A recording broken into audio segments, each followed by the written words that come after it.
पुण्यातील जैन बोर्डिंग जमीन व्यवहार रद्द झालेला आहे अशी सूत्रांची माहिती आहे। विशाल गोखलेंची व्यवहारातून माघार।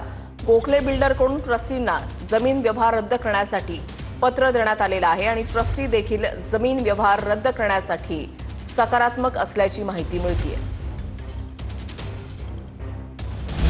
जैन बोर्डिंग प्रकरणामध्ये धर्मादाय आयुक्तांनी 230 कोटी गोठवले। प्रक्रिया पूर्ण होईपर्यंत ट्रस्टीला 230 कोटी काढता येणार नाहीत। धर्मादाय आयुक्तांचे हे निर्देश आहेत।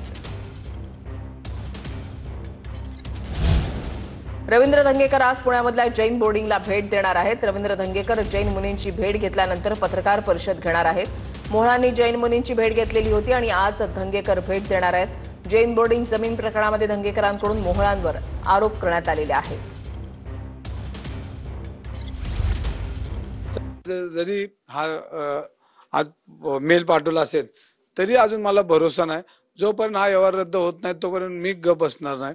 मेलवर तुम्हाला संशय वाटतो का अजून पण?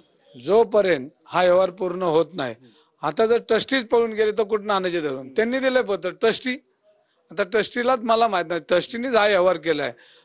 गृहमंत्री अमित शहा मुंबईत येतात, मेल येतो, त्यानंतर सगळी घडामोडींमध्ये हालचालीला वेग येतो। काय योगा म्हणायचं नक्की काय म्हणायचं यार? चंद्रकांत दादानी एवढा लिफाफा आणला होता आणि तो दाखवला असेल की आता बघा, आणि मग लगेच त्यांची प्रक्रिया काल शिंदे साहेब मुख्यमंत्री आमचे देवेंद्र फडणवीस साहेबांना ज्या मीटिंग झाली त्यावेळेस म्हणलं आता काम झालं। आता जे सगळ्यांच्या लक्षात आलं की आता हे सगळा विषय संपेल, नाहीतर तुमची राजकीय कारकीर्द